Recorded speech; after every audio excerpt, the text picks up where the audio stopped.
Once upon a time, in a small village in Igboland, there was a river called Ogbu Ndu, meaning River of Life.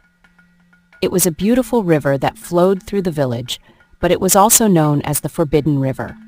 No one dared to go near it because of a powerful spirit that lived in the water.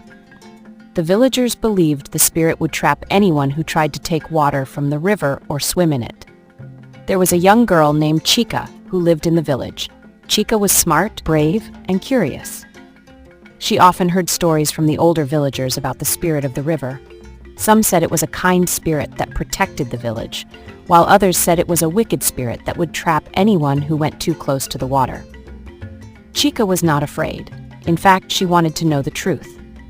One day, after helping her mother with chores, Chika decided to go to the river. She thought maybe the stories were just old tales to scare children. She wanted to see the river for herself. The sun was shining and the village was peaceful as she walked towards Ogbundu. Chika felt a strange excitement in her heart. As she approached the river, she noticed how beautiful it looked.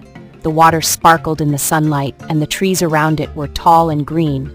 The river seemed to call to her, as if inviting her to come closer. Chika stepped forward, but just as she was about to dip her foot into the water, she heard a soft voice behind her. "Chika, what are you doing here?" It was her grandmother, Mama Ngozi, who had appeared from behind a tree. "I just wanted to see the river, Mama," Chika replied, feeling a little scared now. Mama Ngozi sighed and walked towards her. "This river is not like any other. It has a spirit that watches over it. If you go near it, the spirit might trap you forever." Chika frowned. "But Mama, I don't believe in spirits. I just want to see it for myself." Mama Ngozi looked at Chika with worried eyes. "Please, my child, stay away from the river. The spirit is not to be played with." Chika didn't listen. After Mama Ngozi left, Chika went back to the river. The voice in her head told her to be careful. But her curiosity was stronger. She wanted to prove that the spirit was just a story. As Chika stood by the water, she felt a cold breeze blow across her face. Suddenly, the water in the river began to swirl. It was as if the river itself was alive. Chika stepped back, feeling uneasy. But before she could move away, something strange happened. A large wave of water rose up from the river and surrounded her. It was like a wall of water that trapped her. Chika screamed for help, but her voice was carried away by the wind. She tried to run, but the water seemed to follow her. She was trapped. The river spirit had caught her, just like the villagers had warned. Chika was frightened now. She remembered her grandmother's words and wished she had listened. Out of the swirling water, a figure appeared. It was a woman, but she looked strange, with long hair made of seaweed and eyes that glowed like the moon. The river spirit was real. Chika stood frozen, unable to move or speak. The spirit looked at her with cold eyes. "Why have you come to my river, child?" the spirit asked in a voice that sounded like the wind itself. I wanted to see if the stories were true," Chika stammered, her voice shaking with fear. The spirit's eyes narrowed. "You are brave, but foolish. No one should disturb the peace of Ogbundu."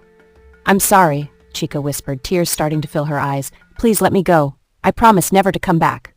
The river spirit smiled, but it was not a kind smile. The river spirit nodded. "Remember, child, the river is not to be feared, but respected. Now, go back to your village, and never forget what you have learned."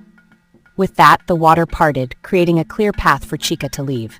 She ran quickly back to the village, her heart still pounding. She was free, but the memory of the spirit stayed with her. When Chika returned to her grandmother's house, Mama Ngozi was waiting for her. "Chika, where have you been? I was worried." Chika looked up at her grandmother, her eyes wide with the fear and respect she now felt for the river. "Mama, the spirit of the river is real. It almost trapped me, but I learned to respect it. I will never go near the river again without asking permission." Mama Ngozi smiled softly. "You are a wise child, Chika.